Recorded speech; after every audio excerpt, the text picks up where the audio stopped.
तो देखिए ये जो टॉपिक जो है, ये जो एमसीक्यू में करवा रहा हूं, एमसीक्यू में दो टॉपिक हैं। पहला टॉपिक जो है वो आपका माइक्रो इकोनॉमिक्स का है, व्यष्टि अर्थशास्त्र का, माइक्रो इकोनॉमिक्स व्यष्टि अर्थशास्त्र।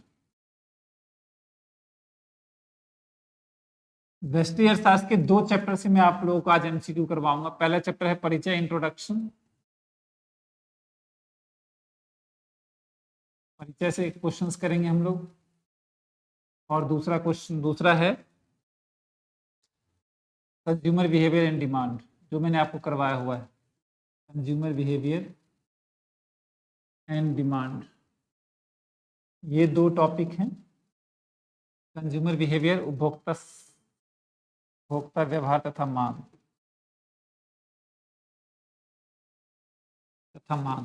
तो इन दो टॉपिक के जो क्वेश्चंस हम एमसीक्यू करेंगे आज। ठीक है, चलिए स्टार्ट करते हैं। ध्यान से देखिएगा।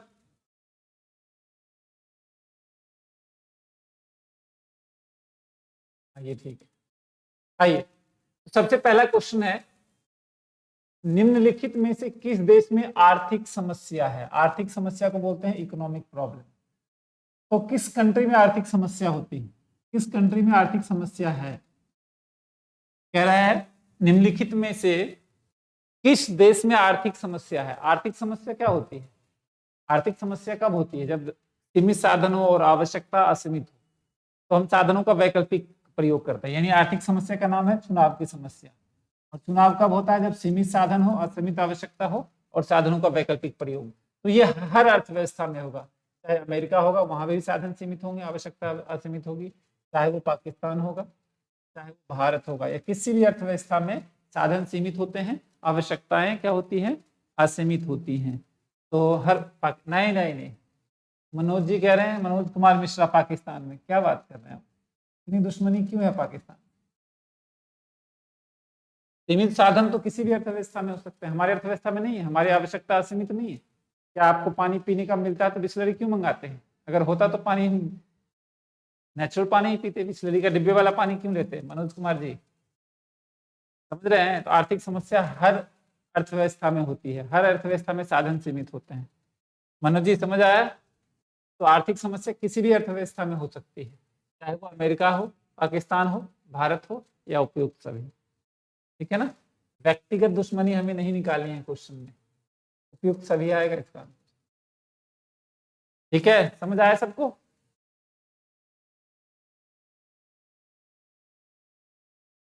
जी सर। आगे देखिए, कहता है आर्थिक समस्या उत्पन्न होने के कारण, यानी क्या है? Reason for economic problem, reason for economic problem. आर्थिक समस्या होती क्यों है? मैंने आपको बताया, limited resources unlimited human wants, यानी सीमित साधन असीमित आवश्यकता है। साधन जब कम हो और जरूरतें ज्यादा हो, तो हम साधनों का वैकल्पिक प्रयोग करते हैं। तो देखो इसमें मानवीय आवश्यकता कम हो, ये तो नहीं होगा। जब मानवीय आवश्यकता ही कम है, साधन ज्यादा है, तो आपका आर्थिक समस्या होगी नहीं। आर्थिक समस्या का मतलब होता है चुनाव की समस्या। चुनाव की समस्या कब होती है? जब साधन दुर्लभ हो। यहाँ पे आप, और मानवीय आवश्यकता असीमित हो। यहाँ पे मानवीय आवश्यकता कम है, ये तो होगा नहीं। साधनों का कम होना, ये हो सकता है। मानवीय आवश्यकताओं का अधिक होना, ये भी हो सकता है। साधनों की तुलना में मानवीय आवश्यकता का अधिक होना, बिल्कुल सही। तो ये आ जाएगा, देखिए ये इस पॉइंट में दोनों आ जाएगा। साधन कम होना ठीक है, लेकिन अगर साधन कम है और आवश्यकता भी कम है, तो समस्या होगी नहीं। समस्या कब होगी? जब साधनों की तुलना में जरूरतें ज्यादा हो, जब हमारी आवश्यकता ज्यादा हो, चीजें कम हो, तो हम साधनों का वैकल्पिक प्रयोग करते हैं। इसका आंसर क्या आ जाएगा? डी आ जाएगा। सही है, करेक्ट है। आया समझ सबको? कोई डाउट है तो पूछिए, किसी को कोई समस्या हो तो पूछें। अमित जी, क्वेश्चन क्लियर है?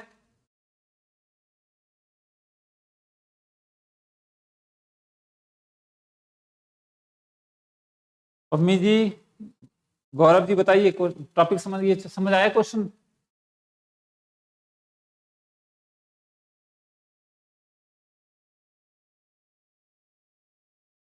चलिए, ओके।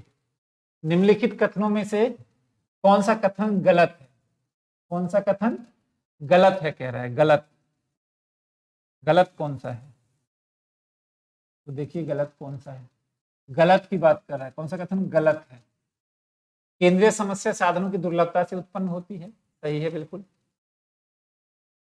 साधनों के वैकल्पिक प्रयोग होते हैं, ये भी सही है, क्योंकि साधन क्या होता है, जो हमारे साधन सीमित है और हमारी आवश्यकता असीमित है, तो उस चीज की जगह हम दूसरी चीज का प्रयोग करते हैं। घर नहीं मिल रहा है, जमीन नहीं मिल रही है, फ्लैट लेते हैं, पीने का पानी नहीं मिल रहा है, बिस्लरी मंगा रहे हैं, समझ रहे हैं ना?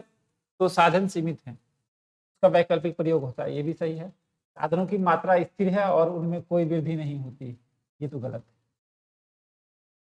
ऐसा नहीं है, साधनों की जो है मात्रा स्थिर नहीं है, या कम होगा या ज्यादा होगा। जब जरूरतें ज्यादा होंगी तो साधन कम हो जाएंगे, जरूरत कम होगी तो साधन ज्यादा होंगे, तो ये गलत है। साधनों का कुशलता पूर्वक प्रयोग में लाने की आवश्यकता है, ये भी बिल्कुल सही है, क्योंकि हमारी आवश्यकता जब ज्यादा हो तो साधनों का कुशल प्रयोग का मतलब जितनी जरूरत है उतना ही हमें यूज करना चाहिए। ठीक है, यहाँ तक इसका आंसर क्या आ जाएगा, कौन सा गलत है? तो गलत है हमारा ये।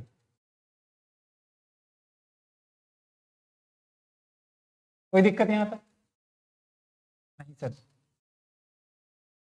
निखत जी गुड मॉर्निंग, आपका स्कूल होगा आज। आगे, उत्पादन संभावना वक्र का दाईं ओर खिसकाव क्या दर्शाता है? देखिए ये उत्पादन संभावना वक्र होता है पीपीसी, उत्पादन संभावना वक्र। याद कीजिए, ये हमारा पीपीसी है, ये साधनों का पूर्ण प्रयोग है, ये है साधनों का पूर्ण प्रयोग। साधनों का पूर्ण प्रयोग है, हमारी जितनी कैपेसिटी थी इतना था पूर्ण प्रयोग। अब मुझे बताइए राइट वर्ड शिफ्ट कब होगा? दाईं ओर, दाईं ओर का मतलब होता है राइट, राइट वर्ड शिफ्ट कब होगा? दाईं ओर खिसकाव कब होगा? ये आपका आंसर मत देखिए, ये आंसर गलत है, बताइए कब होगा? साधनों दाईं ओर खिसकाव तब होगा जब साधनों का विकास होगा। बाईं ओर कब होता है? बाईं ओर तब होता है जब हम साधनों का कम प्रयोग कर रहे हैं, यानी जितने हमारे पास साधन थे उससे तो ये बना। राइट वर्ड तभी होगा जब साधनों का विकास होगा, ये साधनों का विकास है। विकास में जब विकास होगा तो राइट वर्ड शिफ्ट हो जाएगा, और जब साधनों का अल्प प्रयोग होगा, अल्प प्रयोग तो क्या होगा? लेफ्ट हैंड हो जाएगा। तो यहाँ पे दाईं ओर खिसकाव की बात कर रहा है, तो दाईं और राइट वर्ड सब तभी होगा जब साधनों का विकास होगा, यानी इसका आंसर करेक्ट है। वो मैं आपको ऐसे ही बता रहा था ताकि आप इसको देख के ना बोले, ठीक है ना?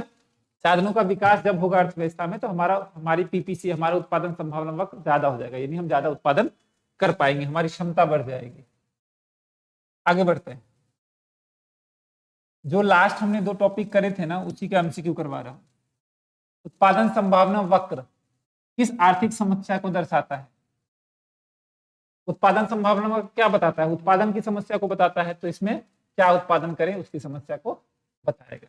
कैसे उत्पादन किया जाए तो तकनीक की बात होती है। उत्पादन संभावना वक्र का डेफिनेशन ही, परिभाषा ही है, दिए हुए संसाधनों की सहायता से दो वस्तु के उत्पादन के विभिन्न संयोगों को जो दर्शाता है उसे हम क्या बोलेंगे? उत्पादन संभावना वक्र। तो क्या आ जाएगा इसका आंसर? तो करेक्ट आंसर जो आएगा वो आएगा हमारा क्या उत्पादन किया जाए बस दर्शाता है।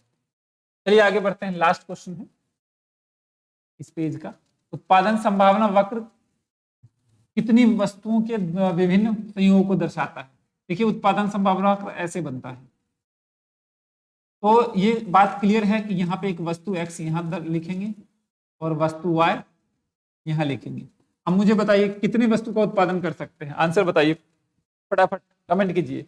एक वस्तु का उत्पादन दर्शाता है, 2 का दर्शाता है? जल्दी। उत्पादन संभावना वक्र एक वस्तु का उत्पादन को दर्शाता है या 2 वस्तु के उत्पादन को दर्शाता है?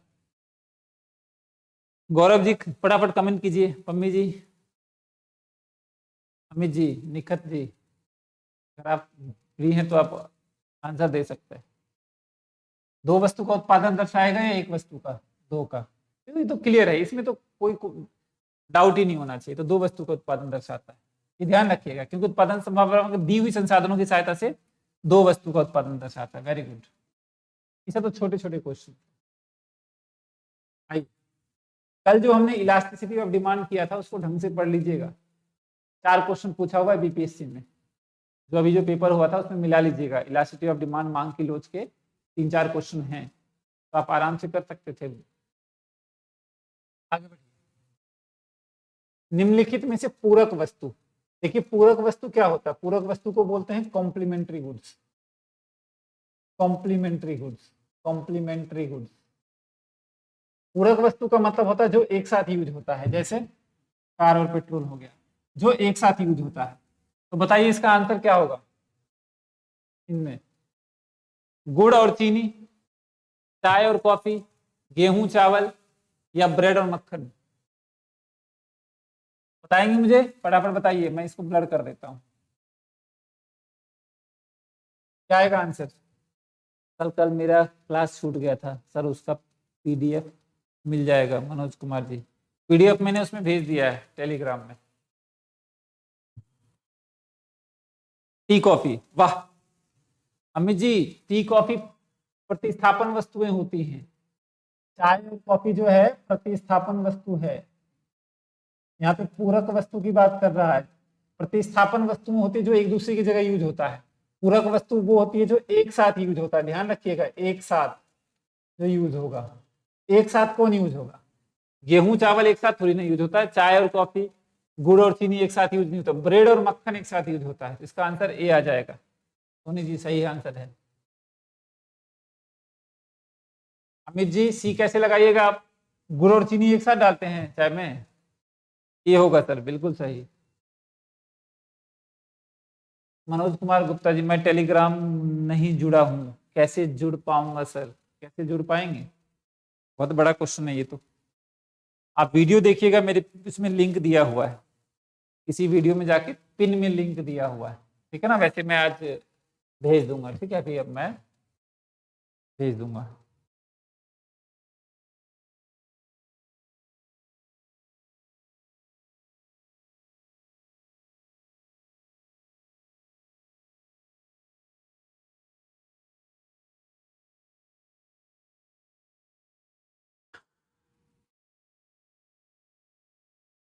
मैं अभी आपके मैसेज में अपने ऐप वाले मैसेज ग्रुप में भेज देता हूँ, ऐप पे तो हैं ही आप, ठीक है, वहां से आप ज्वाइन कर सकते हैं, ठीक है। चलिए, तो इसका आंसर आ जाएगा ब्रेड और मक्खन, ब्रेड और मक्खन एक साथ यूज होता है, ठीक है। चलिए आंसर बताइए। दो स्थापन, स्थापन का मतलब होता है वही प्रतिस्थापन जो एक दूसरे की जगह यूज होगा, ठीक है। दो स्थापन, मैं यहां हटा देता हूं, आप आंसर बताइएगा। दो स्थापन वस्तुओं में से किसी एक वस्तु की कीमत में कमी आई, जैसे मान लीजिए टी है और कॉफी है, लॉजिकली समझिएगा। कह रहा है दो प्रतिस्थापन वस्तुएं हैं, दो स्थापन वस्तु मतलब जो दो एक दूसरे की जगह यूज कर सकते हैं। कहता है किसी एक वस्तु की कीमत में कमी आई, चाय की प्राइस कम हो गई, तो कमी का क्या प्रभाव पड़ेगा, इसकी मांग पे क्या प्रभाव पड़ेगा बताइए, तो बढ़ेगा या कम होगा? बताइए फटाफट। चाय की प्राइस कम होने से कॉफी ज्यादा खरीदेंगे या कम खरीदेंगे? फटाफट आंसर बताइए, अपने आप क्लियर हो जाएगा इसका डाउट।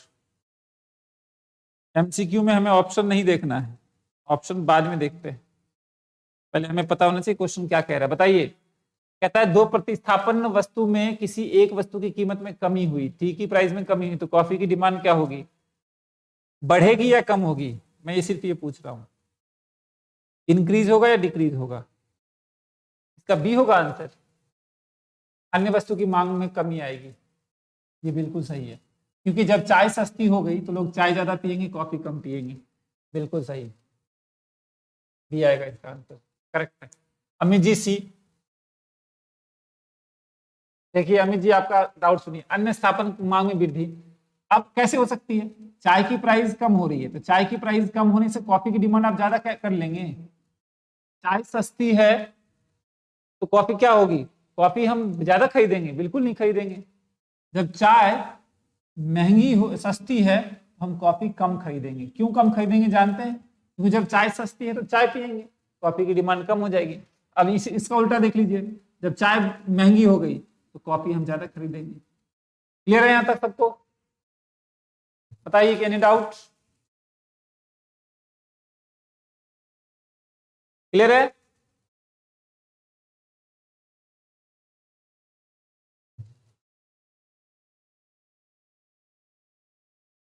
आगे आइए। नेक्स्ट क्वेश्चन की गंभीरता को समझिए आप। क्वेश्चन कहना क्या चाह रहा है, फिर से देखिए। क्वेश्चन ये कह रहा है दो पूरक वस्तु में से किसी एक वस्तु की कीमत में वृद्धि हो गई तो क्या प्रभाव पड़ेगा। अब पूरक वस्तु कौन सी होती है, जो एक साथ यूज होती है, तो कार पेट्रोल। जी सर, कार पेट्रोल। तो कार पेट्रोल पूरक वस्तु है। अब क्वेश्चन समझिए, दो पूरक वस्तु की कीमत में किसी एक वस्तु की कीमत में वृद्धि हो गई, कार महंगी हो गई। कार महंगी हो गई तो पेट्रोल क्या करेंगे, ज्यादा खरीदेंगे कम खरीदेंगे। कार महंगी होने से कार लोग कम खरीदेंगे, जब कार कम खरीदेंगे तो पेट्रोल की डिमांड क्या हो जाएगी, कम हो जाएगी। इसका करेक्ट आंसर क्या हो जाएगा, अन्य पूरक वस्तु की मांग में कमी आएगी। अन्य पूरक वस्तु की मांग में कमी आएगी, तो इसका आंसर क्या हो जाएगा। ठीक है, आगे बढ़ते हैं, आगे बढ़िए।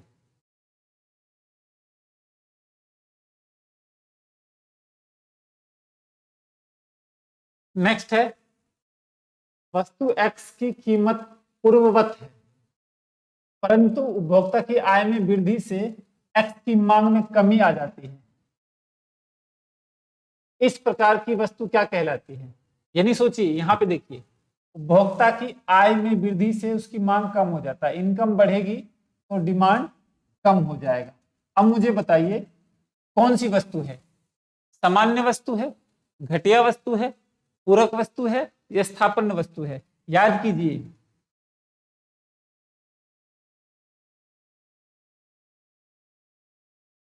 घटिया वस्तु है।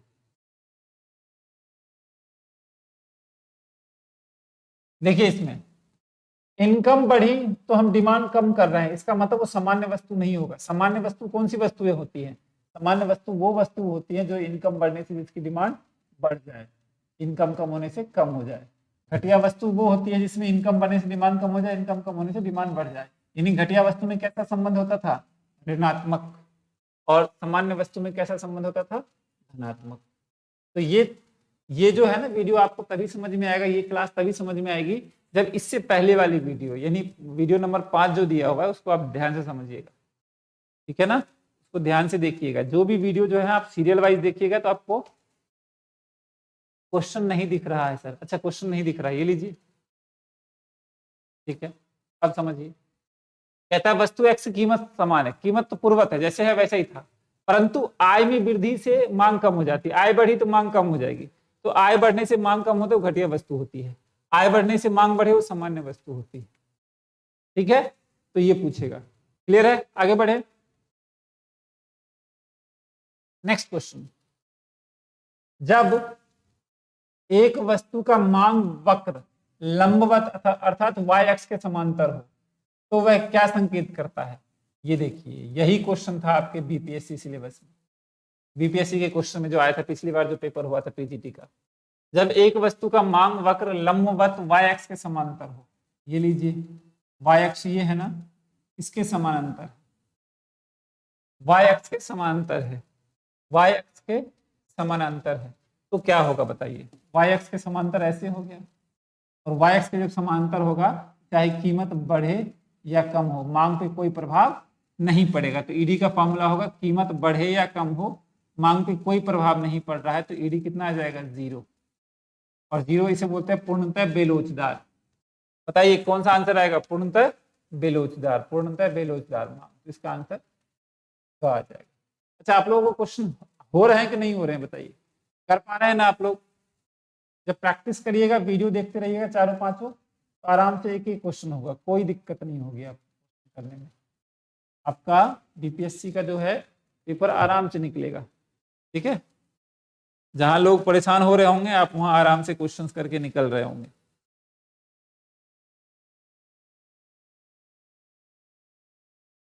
ठीक है, चलिए कुमार जी समझ में आ रहा है कि नहीं।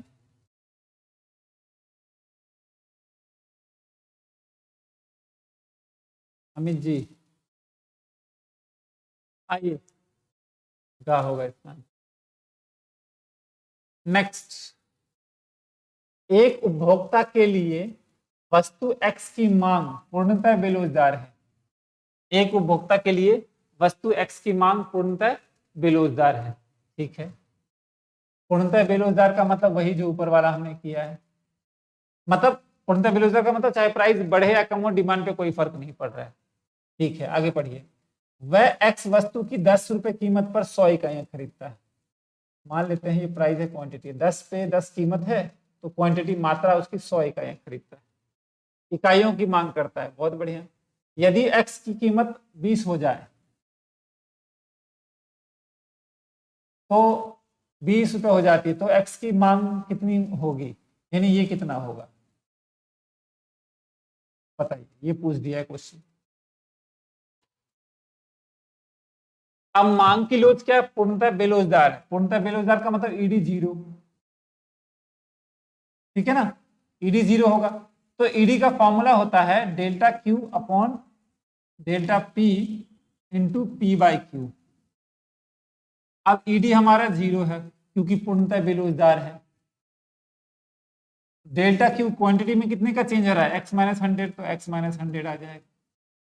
प्राइस में कितने का चेंज आ रहा है, 20 में से 10 गए 10, इंटू पहले वाली प्राइस, क्योंकि ये क्यू होता है, ये Q1 होता है, ये P होता है, ये P1 होता है। लास्ट वाले वीडियो में बताया था, ध्यान से करिएगा इसको। P हमारा 10 है, क्वांटिटी हमारी 100 है, ये कट जाएगा 10 से 100, 100 कट जाएगा 100, जीरो आ जाएगा, एक्स की वैल्यू हमारी 100 आ जाएगी। आप सॉल्व कर लीजिएगा इसको, तो इसका आंसर क्या आ जाएगा, 100 आ जाएगा। बिल्कुल करेक्ट आंसर है इसका। ठीक है, समझ आ रहा है सोनी जी, वेरी गुड। जो सब्जेक्ट के टच में हैं और जो क्लास रेगुलर ले रहे हैं उनसे आराम से क्वेश्चन होगा, कोई दिक्कत नहीं है। आगे देखिए, जब कीमत में परिवर्तन हो, बहुत बढ़िया, होने पर वस्तु की मांग में कोई परिवर्तन नहीं हो, उस वस्तु की मांग की लोच क्या होगी। अब सवाल वही है, जब कीमत में परिवर्तन होने पर, कीमत में परिवर्तन हो रहा है, मांग पे कोई परिवर्तन नहीं हो रहा, तो मांग तो यही है, कीमत बढ़े या कम हो, मांग पे कोई प्रभाव नहीं पड़ रहा है, तो ये क्या होगा, अभी हमने ऊपर किया था, पूर्णतः बेरोजगार हो जाएगा। और बेरोजगार में ईडी कितना होता है, जीरो होता है, शून्य हो जाएगा। ठीक है ना, बीपीएससी में क्वेश्चन है ऐसे, 2-3 क्वेश्चन आपने देखे होंगे, इलास्टिसिटी से पूछा हुआ है, तो आप आराम से कर सकते हैं। आगे बढ़िए, जब मांग वक्र एक्स अक्ष के समांतर होता है तो वस्तु की मांग कीमत लोच क्या होगी बताइए। एक्स अक्ष के समांतर है, एक्स अक्ष के समांतर है, तो क्या होगी बताइए।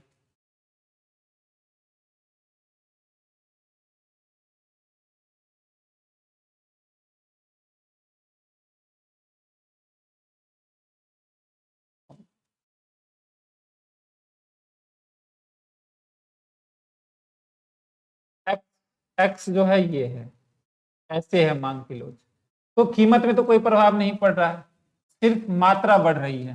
तो देखिए, मांग की लोच का फॉर्मूला होता है delta Q upon delta P into P by Q, या मांग में प्रतिशत परिवर्तन अपॉन कीमत में प्रतिशत परिवर्तन। तो कीमत में कोई प्रतिशत परिवर्तन तो हो ही नहीं रहा है, जीरो।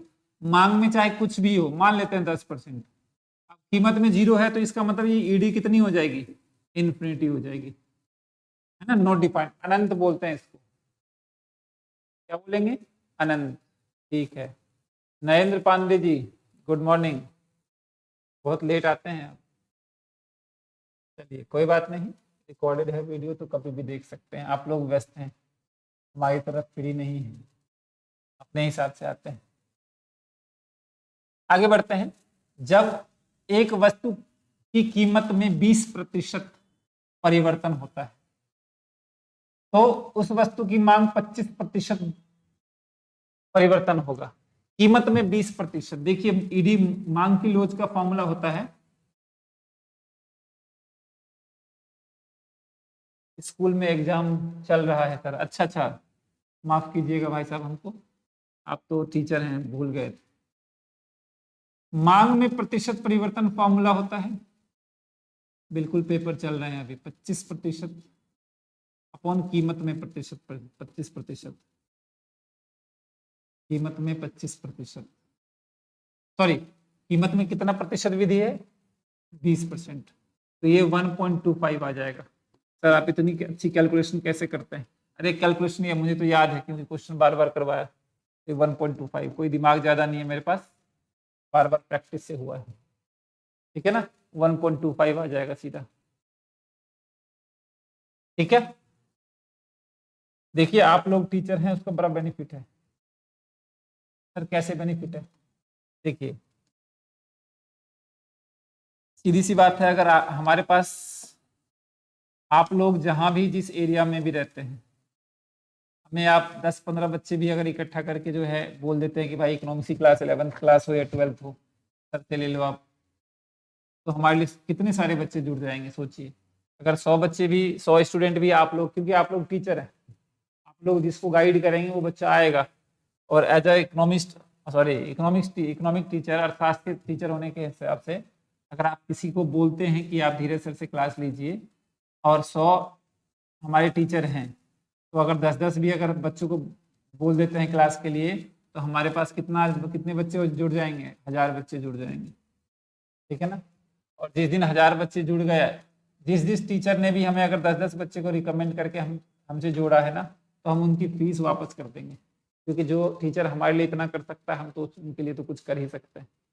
ठीक है ना, बिहार में जितने भी कम से कम जो है 1000 बच्चे को पढ़ाना चाहता हूँ कम से कम, तो आप लोगों का सहयोग चाहिए, जिसमें आप हर टीचर अगर 10-10 बच्चे को भी रिकमेंड कर देता है। फीस नॉर्मली रखेंगे 1000 रुपये के आसपास, पूरे साल की फीस रखेंगे 11th की, 1000 रुपये 12th की। ठीक है ना, अगर आप इतना कर सकते हैं तो आप लोगों की फीस में वापस कर दूंगा। मुझे अच्छा नहीं लगता, आप लोग खुद टीचर हैं, आप लोगों से ज़्यादा फीस लेना।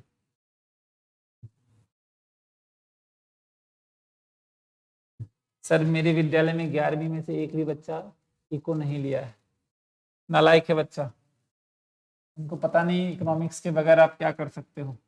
अगर आपने आर्ट्स लिया है आपको इकोनॉमिक्स लेना चाहिए, जरूरी नहीं है कि विद्यालय में ही हो, आपके आसपास गांव में कोई भी इकोनॉमिक्स, उसको प्रमोट कीजिए कि भाई इकोनॉमिक्स लो, क्योंकि आर्ट्स में कुछ बचता ही नहीं है अगर आपने इकोनॉमिक्स नहीं ली तो। हिस्ट्री पॉलिटिकल साइंस पढ़िए, कोई लॉजिकल सब्जेक्ट, थोड़ा सा थिंकिंग वाला सब्जेक्ट होना चाहिए आर्ट्स में, तो वो इकोनॉमिक्स है। बाकी सारे सब्जेक्ट जैसे पॉलिटिकल साइंस है, राजनीतिक शास्त्र, मतलब सॉरी पॉलिटिकल साइंस है, हिंदी है, हिस्ट्री है, वो सब तो आप जितना पढ़िएगा पढ़ने वाला है। माइंड अगर लगा चलाना है आर्ट्स आर्ट्स को लेके, आर्ट्स में तो आपको इको लेनी चाहिए। और इको तो आर्ट्स और कॉमर्स दोनों वाले बच्चों के लिए है, तो जिन्होंने कॉमर्स लिया है उनके लिए भी है। ठीक है ना, आगे बढ़ते हैं। क्वेश्चन ये है कि बजट रेखा दो वस्तु, एक मिनट, बजट रेखा दो वस्तु एक्स और वाई की किस तथ्य को दर्शाता है?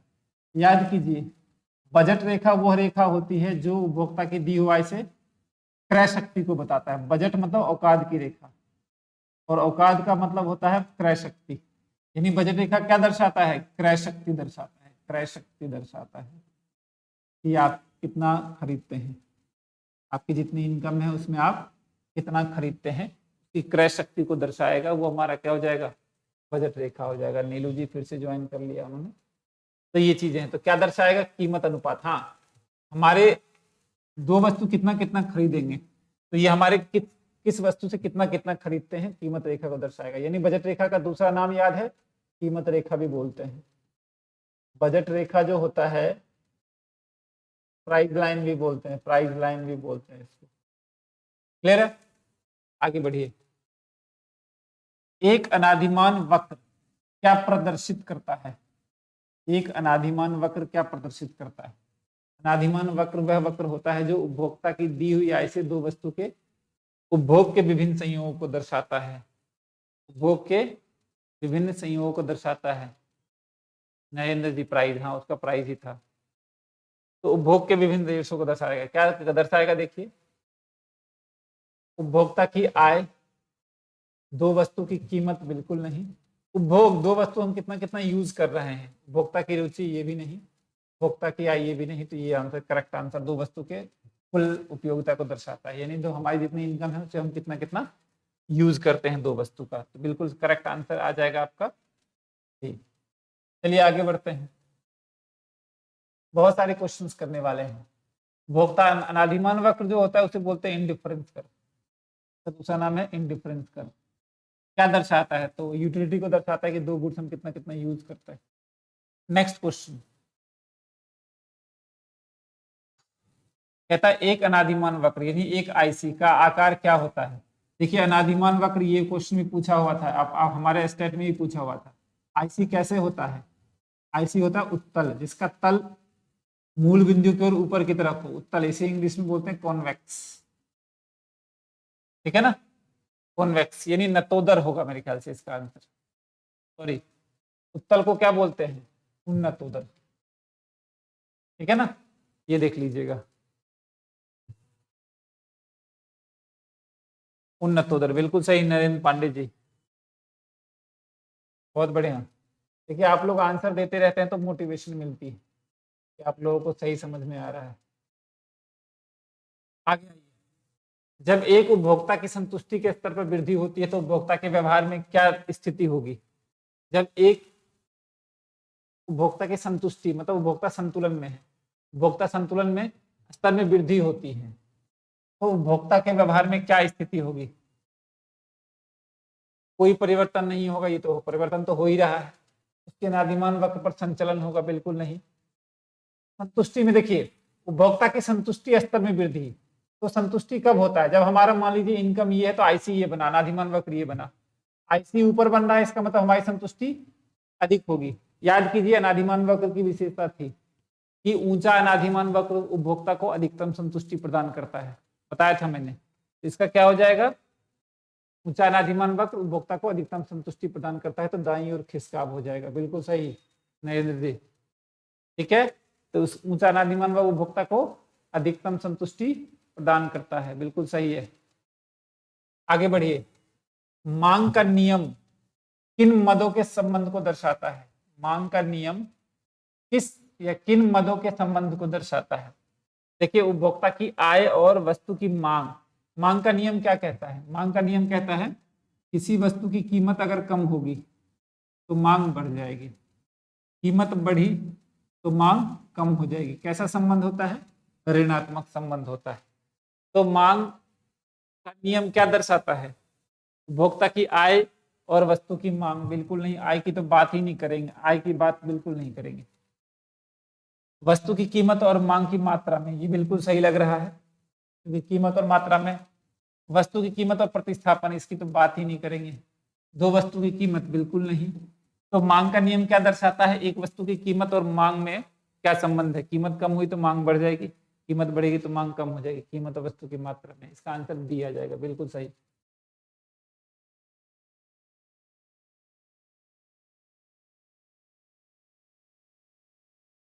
नेक्स्ट देखिए,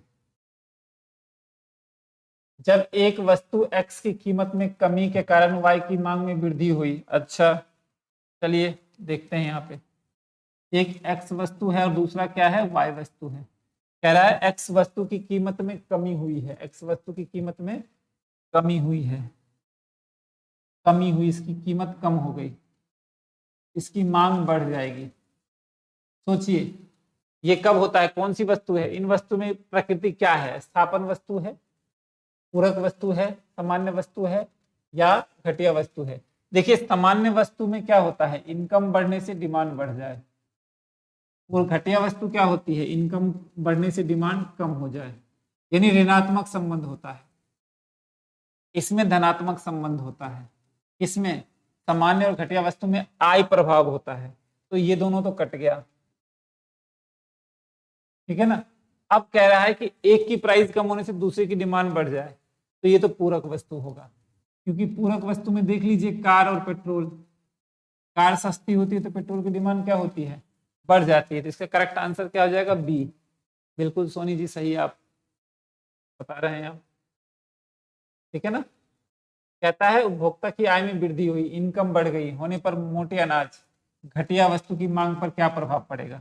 आपकी इनकम बढ़ रही है तो घटिया चीजें हैं तो आप क्या करिएगा? घटिया चीजें कम खरीदेंगे, तो इसका आंसर देखिए मांग में कमी आ जाएगा, यह आंसर आ जाएगा इसका। ठीक है, समझ आ रहा है सबको यहाँ तक? मांग में कमी आ जाएगा। नयन जी गुड। आगे है निम्नलिखित में से घटिया वस्तु को बोलते हैं इंग्लिश में इंफीरियर गुड्स। Inferior goods. अब घटिया वस्तु पहचानिए कौन सा होगा। टेलीविजन, सिले हुए कपड़े, देसी घी, वनस्पति। वनस्पति घी बताइए, डालडा, क्या होगा इसमें घटिया वस्तु।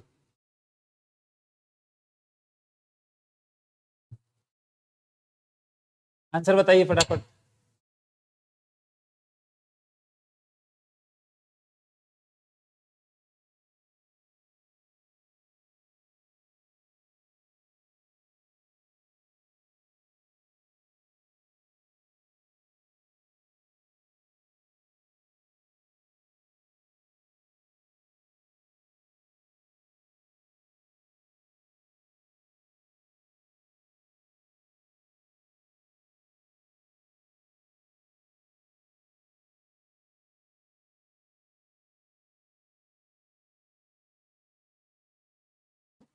वनस्पति घी बिल्कुल सही नरेंद्र जी। इसका आंसर वनस्पति घी ही आएगा। डालडा घटिया है इन सब में, क्योंकि टेलीविजन घटिया नहीं है, सिले हुए कपड़े घटिया नहीं है, इसमें वनस्पति घी जो है वो घटिया वस्तु आ जाएगा। बिल्कुल सही है। इसका करेक्ट आंसर क्या आ जाएगा, घटिया वनस्पति घी।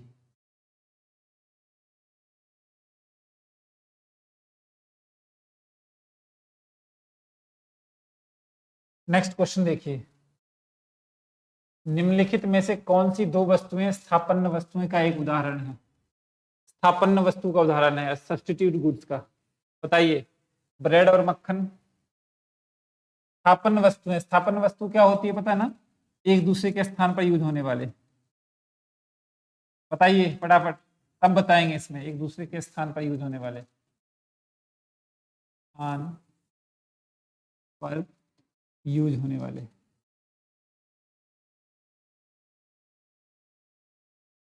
सी करेक्ट आंसर है, चाय और कॉफी सर, बिल्कुल सही। ब्रेड और मक्खन एक साथ यूज होता है, स्याही और पेन एक साथ यूज होता है, चाय और चीनी एक साथ यूज होता है। तो ये तीनों जो हैं वो क्या है, वो है पूरक वस्तु। ये भी और ये भी क्या है, पूरक वस्तु, जो एक साथ यूज होता है। और जो एक दूसरे की जगह यूज होगा वो क्या होगा, प्रतिस्थापन वस्तु। चलिए आगे बढ़ते हैं। कैसी लग रही है आप लोगों की क्लास, सही है? प्रैक्टिस हो जाएगा कि नहीं इससे? फटाफट एक बार कुछ बात कर लेते हैं आप लोगों से। बताइए नरेंद्र जी। रामपोस कुमार, मेरे ख्याल से आज पहली क्लास ले रहे हैं। रामपोस जी, धनंजय जी फिर से जुड़ गए हैं। आप लोग जितने भी यूट्यूब पे वीडियो देखते रहें, क्योंकि मैं स्टेट का रिजल्ट आने के बाद यूट्यूब पे वीडियो डालना बंद कर दूंगा, फिर ऐप पे क्लास होगी, यानी यूट्यूब पे कम वीडियो डालूंगा।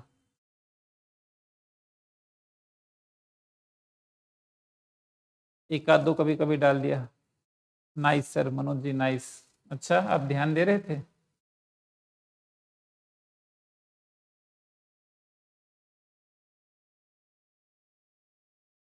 चलिए बहुत बढ़िया। कल मैंने बच्चों से, आप लोगों से फीस की बात करी, देखिए आज 2-4 बच्चे गायब हैं, कई बिजी भी हो जाते हैं, सबको फ्री में चाहिए।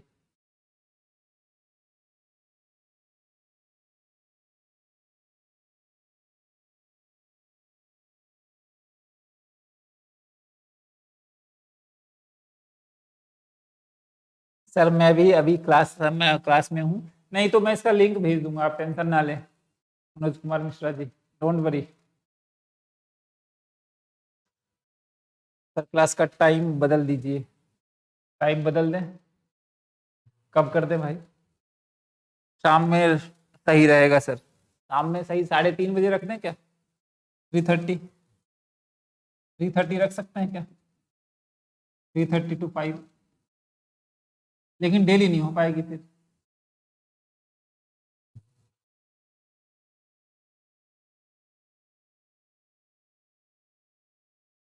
शाम में 5 बजे,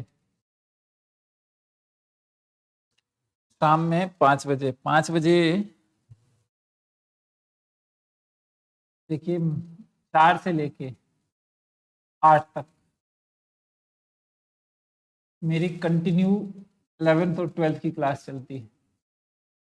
4 से 8। मनोज कुमार मुसरे 6 बजे।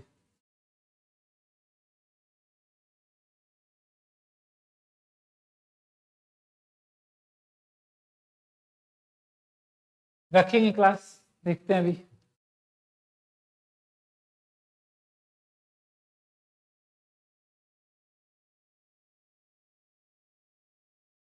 तो टाइम पहले रिजल्ट आने देते हैं, बाद देखते हैं क्लास का। सोनी जी 3 बजे है, अच्छा। अच्छा करते हैं डिस्कस, चलिए आगे पहले क्वेश्चंस कर लेते हैं, वो भी जरूरी है। थोड़ा सा और जुड़ जाए बच्चे तो फिर थोड़ा सा आप लोग और जोड़िए, जो ऐप डाउनलोड करें हमारे साथ। पेड क्लास में थोड़े से बच्चे होने चाहिए, थोड़ा सा और मोटिवेशन मिलता है, क्योंकि अल्टीमेटली कहीं ना कहीं जो है मनी मैटर कर जाता है। अनादिमान वक्र कितनी वस्तुओं के विभिन्न संयोगों को दर्शाता है? देखिए अनादिमान वक्र ऐसे बनता है, ऐसे एक वस्तु यहाँ लिखेंगे, एक वस्तु यहाँ लिखेंगे। बताइए कैसा क्वेश्चन पूछ रहा है, तो 2 वस्तु का आ जाएगा। ठीक है, आगे बढ़िए।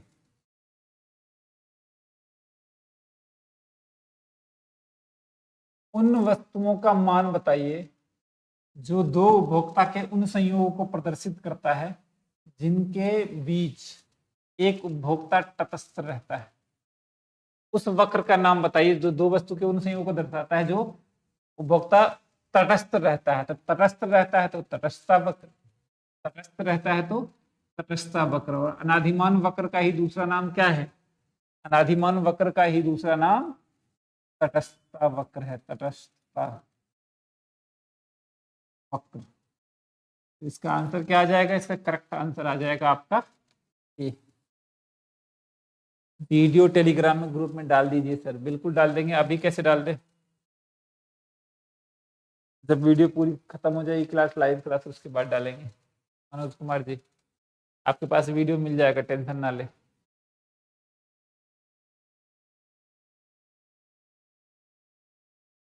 ठीक है, आगे बढ़िए। क्वेश्चन फिर से दे दिया है, तो नहीं होता सीमांत पे उत्तर रहना था। हाँ आइए इसमें बढ़ते। कहता है उपयोगिता का क्या अर्थ है? उपयोगिता मतलब ये, बस जैसे मान लीजिए ये पानी है, इसकी उपयोगिता कब है? उपयोगिता का मतलब क्या होगा? इसका डेफिनेशन कैसे लिखेंगे? उपयोगिता इसकी तब होगी जब ये मुझे संतुष्ट कर रहा है। मैंने इसको पी लिया, मेरा पेट भरा हुआ है, इसकी उपयोगिता अभी नहीं है। अभी आपके सामने पिया, अपने वीडियो में भी देखा है, इसका यूज अभी नहीं है, ये मुझे संतुष्ट नहीं कर रहा है। लेकिन ये अभी मैं आपको पढ़ा रहा हूँ, तो इसका क्या है? इसका यूज है। ये भी मुझे संतुष्ट कर रहा है। जब आपकी क्लास खत्म होगी तो मुझे इस पेन की कोई जरूरत नहीं है। ठीक है ना, समझ आया? उपयोगिता का मतलब होता है किसी वस्तु में हमारी आवश्यकता को अगर संतुष्ट कर रहा है, वो उपयोगिता है। देखिए एक वस्तु की आवश्यकता को संतुष्ट करने की शक्ति, एक वस्तु में, एक वस्तु की कीमत बिल्कुल नहीं, एक वस्तु की मूल्य वृद्धि बिल्कुल नहीं, एक वस्तु के उपभोग के पश्चात का एहसास बिल्कुल नहीं। एक वस्तु में आके अगर आपकी आवश्यकता को संतुष्ट करने की शक्ति है तो वो आपकी क्या है? कुल उपयोगिता है। ठीक है ना, सॉरी उपयोगिता है। तो उपयोगिता का डेफिनेशन क्या लिखेंगे? एक वस्तु की उपभोग मतलब एक वस्तु में आवश्यकता को संतुष्ट करने की क्षमता। गुड, आगे बढ़ते हैं। जब कुल उपयोगिता अधिकतम होती है तो सीमांत उपयोगिता क्या होती है? देखिए ऐसे होता है, यू ऐसे होता है और एम यू ऐसे होता है। जब आपकी कुल उपयोगिता अधिकतम होगी, जब ये मैक्सिमम होगा, तो एम यू क्या होगा? एम यू 0 होगा। ये मैंने कल ही बताया था, शून्य होगा। नरेंद्र पांडे जी बिल्कुल सही। आगे, जब सीमांत उपयोगिता ऋणात्मक होती है तो कुल उपयोगिता क्या होगी? जब सीमांत उपयोगिता ऋणात्मक होगी, जब ऋणात्मक हो रही है, देख लीजिए यहाँ पे, तो कुल उपयोगिता घटने लगता है। तो जब सीमांत उपयोगिता ऋणात्मक होगी, यानी जब हमारा एमयू जो है माइनस में होगा, तो टी यू कुल उपयोगिता क्या हो जाएगा? घटने लगेगा। इसका आंसर क्या हो जाएगा? घटती हुई। ठीक है, वेरी गुड।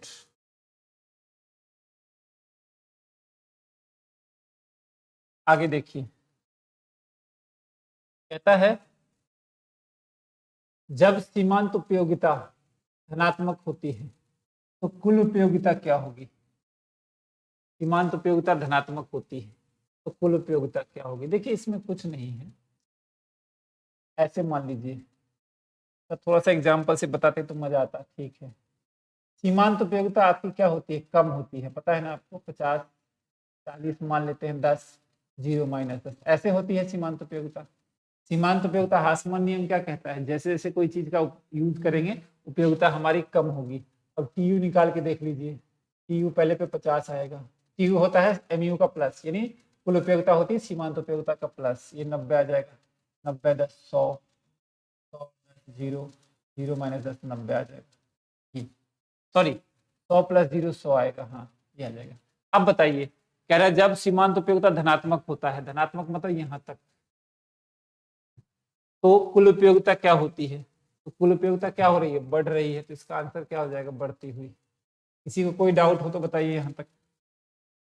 आराम से कीजिए, कोई चिल करके देखिए, आप कंसेप्ट को करके करेंगे ना तो 80 में से आराम से कीजिएगा तो 60 नंबर आ जाएंगे, बस हो गया आपका काम, अब बन जाएंगे टीचर। 60-65 नंबर इसमें आ जाए, 5-10 नंबर हमारे जीएस वगैरह में आ जाए तो आपका काम हो जाएगा। ठीक है, देख लीजिए इसकी उपयोगिता आ गई, अब ये मुझे संतुष्ट करेगा। क्लियर है यहाँ तक? आगे बढ़ते हैं। जब कुल उपयोगिता घटती है, अच्छा घट गई भाई, यहाँ लो, घटती दर से बढ़ती है नहीं, तो सीमांत उपयोगिता क्या होगी? जब कुल उपयोगिता घटती दर से बढ़ती है, देख रहे हैं 40 का गैप है, फिर 10 का गैप है, यानी बढ़ तो रहा है लेकिन किस दर से बढ़ रहा है? घटती दर से बढ़ रहा है। घटती दर से बढ़ रहा है तो सीमांत उपयोगिता क्या होगी? कम हो रही है, इसका आंसर क्या आ जाएगा? घटेगी।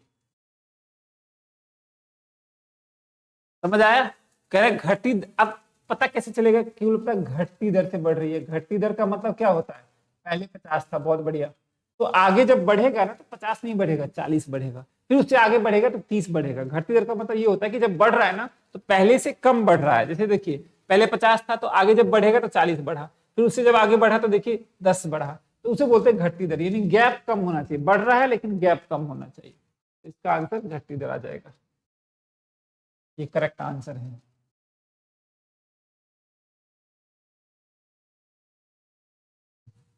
ठीक है, ये घटती दर आ जाएगा। आगे देखिए, जब सीमांत उपयोगिता, ये क्या हो रहा है? देखिए भारत एक डेमोक्रेटिक कंट्री है, सबको अधिकार है अपना अपना करने का, ये बोर्ड भी कभी कभी अपनी मनमानी कर देता है।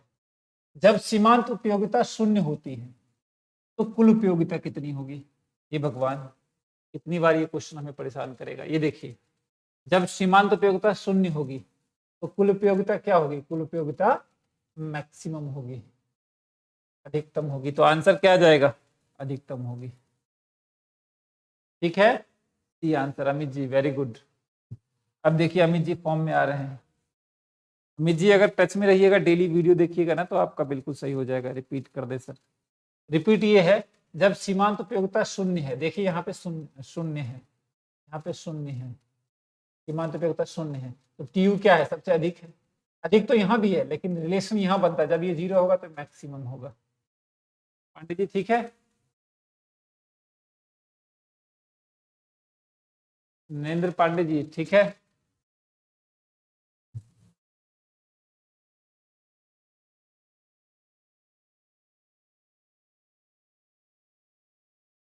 प्रश्न रिपीट हो गया, रिपीट हो गया, रिपीट हो गया शायद।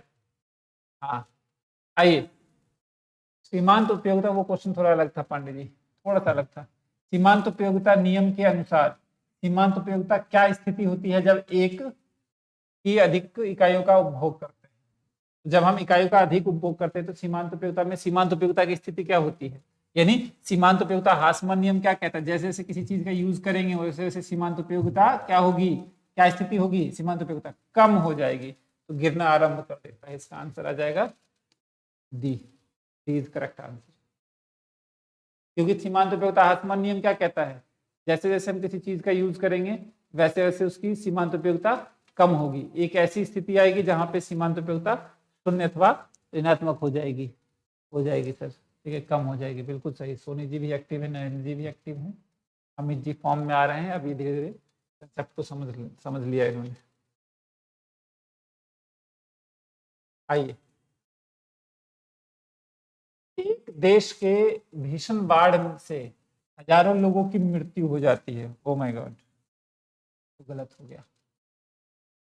भीषण क्या हो गया? बाढ़ आई जिसमें हजारों लोगों की मृत्यु हो जाती है और उनके कारखाने नष्ट हो जाते हैं। तो लॉकडाउन से भी बेकार हो गया। एक तथ्य एक अर्थव्यवस्था में उत्पादन संभावना को किस प्रकार प्रभावित करेगा? बाप रे, ये हमारा पीपीसी है, एक्स वाई।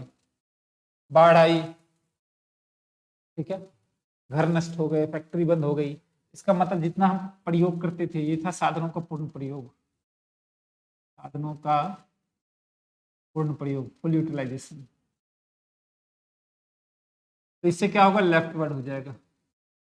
लेफ्ट वर्ड का मतलब होता है अल्प प्रयोग होगा, साधनों का अल्प प्रयोग या कम प्रयोग होगा, ठीक है ना। उत्पादन संभावना वक्र कैसे आ जाएगा? ये राइट हैंड, ये लेफ्ट हैंड, तो बाईं ओर आ जाएगा। देखिए, उत्पादन संभावना वक्र दाईं ओर बिल्कुल नहीं होगा, दाईं थोड़ी ना, दाईं तो उधर होता है, इस साइड होता है दाईं, इधर बाईं ओर होगा। उत्पादन संभावना वक्र बाईं ओर खिसकाव हो जाएगा, ये बिल्कुल सही है। उत्पादन संभावना पूर्ववत रहेगा, बिल्कुल नहीं, ऐसे कैसे रह जाएगा? ये तो होगा नहीं, तो इसका आंसर दिया जाएगा। अमित जी गुड, बहुत बढ़िया। अमित जी बस ये मत सोचिए, देख के मत बोलिएगा, ठीक है, आप बिल्कुल करेक्ट आंसर दे रहे हैं। जब संसाधनों का विकास होता है तो उत्पादन संभावना कैसे हो जाएगा? साधनों का विकास जब होगा तो दाईं ओर हो जाएगा। साधनों का विकास, साधनों का विकास,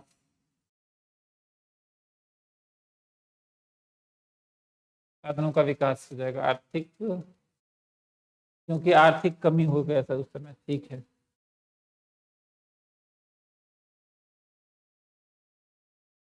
दाईं ओर हो जाएगा, बिल्कुल सही है। रामपोज कुमार जी, समझ में आ रहा है? रामपोज जी, गौरव जी, कुमार जी साइलेंट मोड पे हैं, आप लोग भी देखते रहे।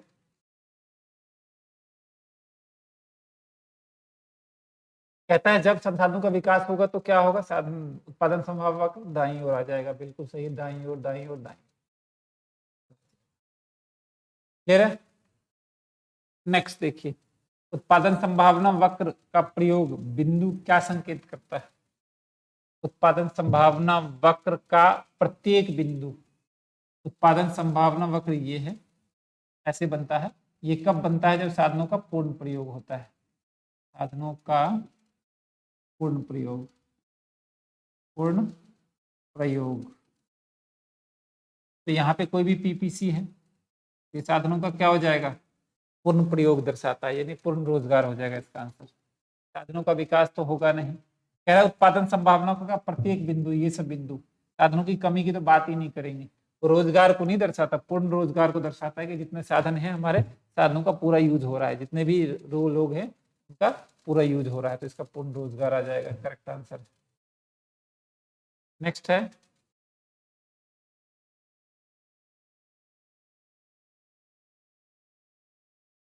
आइए, उत्पादन संभावना वक्र वह वक्र है का आकार क्या होता है? उत्पादन संभावना वक्र का आकार यानी पीपीसी कैसा होता है?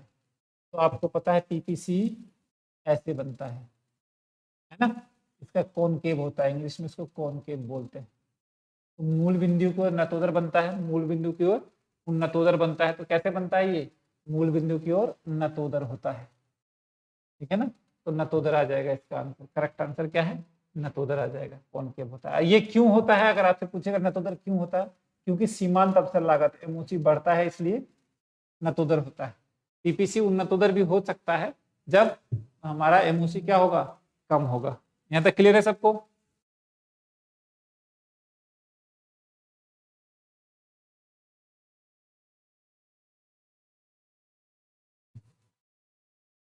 कई लोगों को लगता है कि YouTube पे जो क्लासेस फ्री में मिल ही रही है तो सर के पेड बैच क्यों लें? बात भी सही है, बिल्कुल सही सोच रहे हैं। लेकिन यूट्यूब पे सारी क्लासेस मैं फ्री में थोड़ी नहीं दे पाऊंगा, तो टाइम कम बनता है। ठीक है, पीडीएफ वगैरह आपको नहीं मिल पाएगी, एमसीक्यू जो है एक्स्ट्रा प्रैक्टिस के लिए वो आपको नहीं मिल पाएगा, और कुछ स्टडी मटेरियल जो मैं अपलोड करूंगा वो यूट्यूब पे नहीं मिल पाएगा, तो उसके लिए आपको ऐप पे आना ही पड़ेगा पेड बैच के लिए।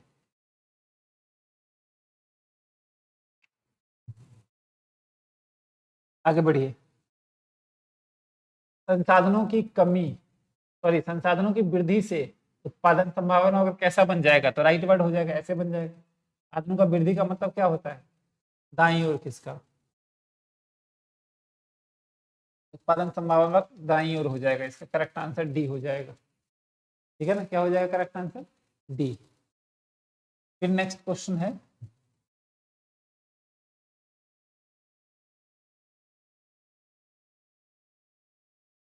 संलग्न चित्र क्या प्रदर्शित करता है, संलग्न चित्र ये वाला पीपीसी दाईं ओर, इसका मतलब साधनों का विकास हुआ होगा, वृद्धि साधनों की वृद्धि को दर्शाता है, तो करेक्ट आंसर ये हो जाएगा। नेक्स्ट है,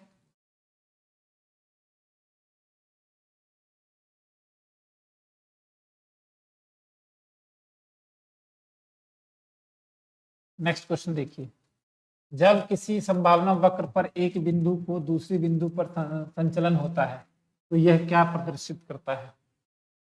जब उसी संभावना वक्र पर एक बिंदु दूसरी बिंदु की ओर संचलन करता है, देखिए ऐसे, ये पीपीसी है, पहले यहाँ था अब नीचे हो गया, संचलन कर रहा है, चाहे ऊपर भी कर सकता है नीचे भी, या नीचे से ऊपर भी जा सकता है, ऐसे भी जा सकता है, और इससे ऐसे भी जा सकता है, मतलब इसी संचलन का मतलब एक ही उस पे, तो क्या दर्शाता है ये, तो ये बताता है कि इस पे यहाँ उत्पादन हो रहा है, मतलब ये उत्पादन के विभिन्न संयोगों को दर्शाता है, क्योंकि इसमें दाईं और बाईं ओर का तो मतलब ही नहीं है, अकुशल प्रयोग ये सब बिल्कुल नहीं आएगा, संसाधनों के बदलाव को, सॉरी संयोगों के बदलाव को दर्शाएगा, इसका करेक्ट आंसर यह आ जाएगा।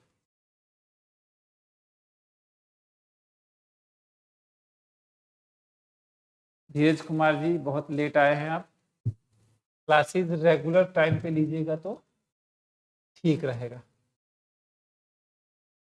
ऐप पे तो क्लासेस आपको रिकॉर्डेड भी मिल जाएगी। हाँ ये बताइए क्वेश्चन, चलिए क्वेश्चन नंबर एक बार जो है ना, क्वेश्चन नंबर 18 बताइए, इसका आंसर नहीं दिया हुआ है, अब मुझे आप बताइए इसका आंसर क्या होगा।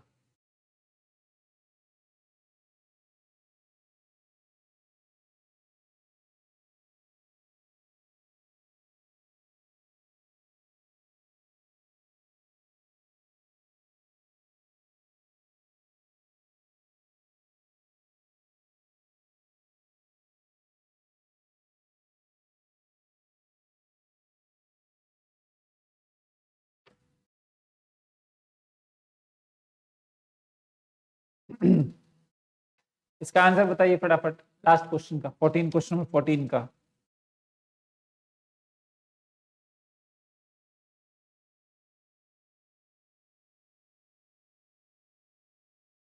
इसमें दो ऑप्शन भी है, नहीं, कहता है वाणी एक स्कूल में अध्यापिका है और वेतन के रूप में प्रति माह उनको 20,000 रुपये मिलता है, अर्जित कर रही है, यदि वह अपने इस कार्य को छोड़ती है और ट्यूशन पर करती है तो वो प्रति माह 15,000 रुपये कमाएगी, अर्जित करने की आशा करती है, 15,000 अर्जित करने की आशा करती है, वाणी के अध्यापिका होने का अवसर लागत क्या होगा। अब देखिए दो चीजें हैं, इसको थोड़ा सा समझ लीजिए, थोड़ा सा ऊपर कर दीजिए इसको, ठीक है, मैं यहाँ बता रहा हूँ, आप स्कूल में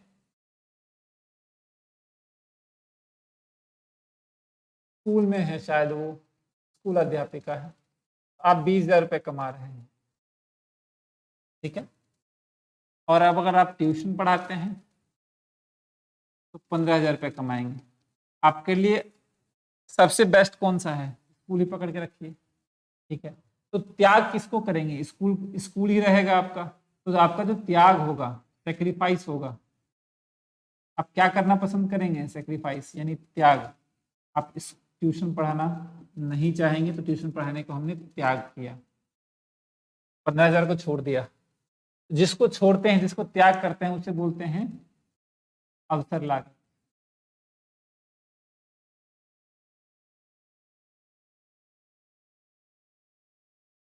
ठीक है ना, इसको क्या बोलेंगे, अवसर लागत। कुमार जी 5,000 बिल्कुल नहीं होगा। कितने अमाउंट के लिए त्याग किया हमने, 5,000 नुकसान हो रहा है, 5,000 नुकसान, 5,000 का नुकसान है।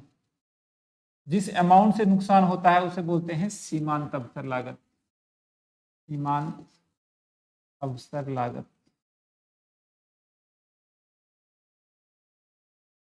कोई दिक्कत? तो इसका आंसर अवसर लागत की बात कर रहा है, तो अवसर लागत क्या हो जाएगा, अवसर लागत आपका जाएगा, अवसर लागत क्या जाएगा, अवसर लागत होगा आपका 15,000। बिल्कुल सही है आंसर आपका, 15,000 इज करेक्ट आंसर। 15,000 क्या है, करेक्ट आंसर हमारा 15,000। यहां तक किसी को कोई डाउट? ठीक है ना, तो आप लोग जो है यहां तक करेंगे,